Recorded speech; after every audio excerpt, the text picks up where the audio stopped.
सलाहकार था गोबल्स, उसके बारे में कहा जाता है कि जब उसने ये सुना कि यहूदी लोग जो हैं वो संस्कृति के बारे में एकदम सूक्ति कथन की तरह ही आता है, संस्कृति के बारे में बात कर रहे हैं, तो आता है कि उसका हाथ अपनी रिवॉल्वर पर चला गया।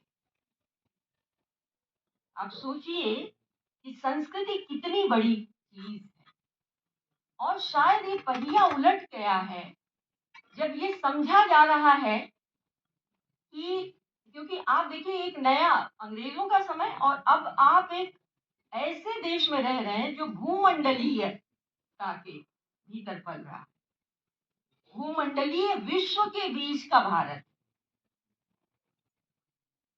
और ये भूमंडलीयता बहुत बड़ी चुनौती है। और भारत जैसे देश में आजादी के आने के बाद धीरे धीरे जैसे अपने पैर टेकने थे इस देश को, उस देश में उसने क्योंकि स्वाधीनता की चेतना को, उसकी संघर्ष चेतना को अपने जान बहुत नष्ट कर दिया था, तो इसके साथ कैसे तालमेल हो।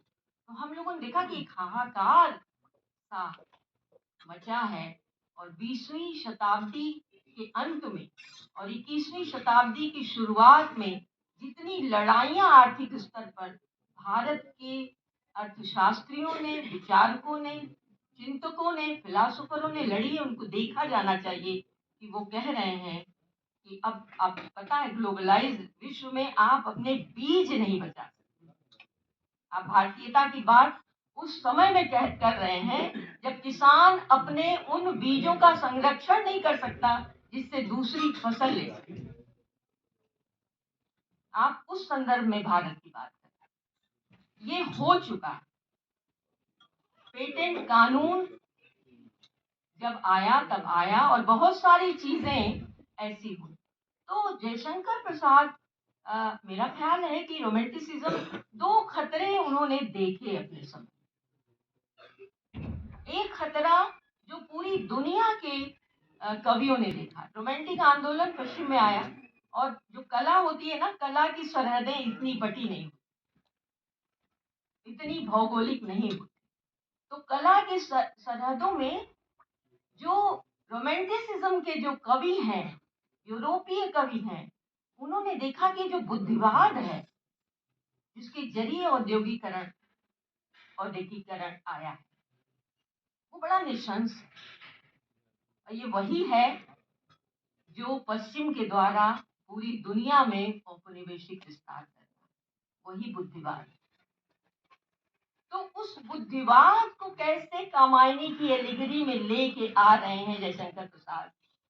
अगर हमको उनका भारतीय गौरव बोध देखना है, अगर जयशंकर प्रसाद का एक हस्तक, क्योंकि जब आलोचना हुई है तो ये कहा गया कि वो भाववादी कवि हैं, रोमांटिक काव्य धारा से निकले हुए कवि हैं, छायावादी कवि हैं। जैसा दीक्षित जी ने कहा कि यथार्थवाद जिसको हम कहते हैं, वो जिस तरह यथार्थ से आक्रांत था, हमारे देश का दार्शनिक और कवि वैसे आक्रांत नहीं, तो उस यथार्थ से आक्रांत नहीं थे जयशंकर। इसलिए उन्होंने कामायनी में जो एक बृहत्तर एलिगरी निर्मित की, और जिस तरह कहा इच्छा और कर्म, क्रिया और ज्ञान, और तीनों को कहा ये खंडित है, और जयशंकर प्रसाद की जो विश्व दृष्टि है, उनके लिए कला जो है वो समग्रता का वो है, विधान है। दीक्षित जी ने कई संदर्भों में इस पर इसी ओर इशारा किया कि वो जिसको वो समावेशी और जिसको वो सामंजस्य कह रहे हैं, वो वही है जो कला रचती है। तो ये हो सकता था कि वो अपने समय के उस यथार्थ से आक्रांत हो जाते। वो लिख रहे हैं, वो काशी में रहते हुए स्वाधीनता आंदोलन की जो आंतरिक पदचापे हैं उसको सुन रहे हैं, चेत सिंह के संघर्ष को देख रहे हैं, काशी को देख रहे हैं, साम्राज्यवाद की निरंकुशता को देख रहे हैं। वो गुंडा लिख रहे हैं, वो ममता लिख रहे हैं, वो सब लिख रहे हैं इसीलिए जब हम लोग कहते हैं ना कि आप किसी रचनाकार के भीतर ऐसा कोई चीज वो अच्छा नहीं करता कि सब बुरा जो है अच्छे से ढक दिया जाए। ऐसे कोई चीज दुनिया में अच्छी नहीं होती कि अब सारी बुराइयों को, सारे अधूरेपन के ऊपर एक मखमल की चादर फैला दीजिए। ऐसे नहीं होता।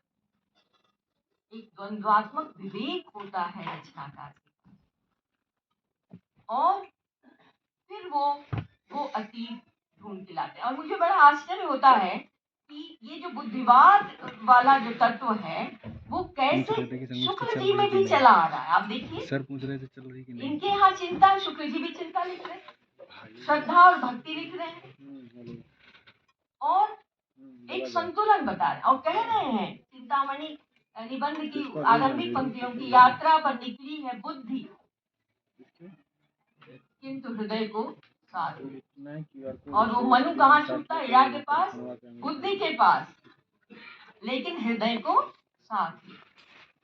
तो जिस सामरस्य की कल्पना है जयशंकर प्रसाद में, उनकी कृतियों में, उनके नाटकों में, और जिस तरह वो भारतीय मनुष्य की मनीषा पर, मेधा पर, ये मामूली बात नहीं है कि आप, क्योंकि ये जो रिसोर्सेस थे इतिहास के, पूरा कथाओं के, और तमाम बहुत, क्योंकि बहुत कुछ तो हम लोगों ने जयशंकर प्रसाद से जाना है। जब हम लोग पढ़ते थे नाटक, जैसे उन्होंने बताया ना कि कैसे गुप्त काल आ रहा है, कैसे चाणक्य जैसा चरित्र, कैसे एक दार्शनिक आ रहा है, कैसे विश्व इतिहास के तरफ झरोखा खुल रहा है, तो वो सब हम लोगों ने सीखा है पढ़कर। तो एक बहुत ही विराट, बड़ी व्यापक, बड़ी गतिशील, और जिसको कहें कि वो जो, क्योंकि जो भारतीय परंपरा है ज्ञान की, कहते हैं ना कि जब पश्चिम और पूरब का अंतर देखा जाता है तो यही कहा जाता है, और ये माना भी उन्होंने, क्योंकि उन्होंने कहा ना जब शाकुंतलम को, द्विवेदी जी जानते हैं कि शाकुंतलम का जब साक्षात्कार हुआ है पश्चिम को, तो वो कह रहा है कि जिसके पास ऐसी किताब है वो इतने दिन तक पराधीन कैसे रह सकता है।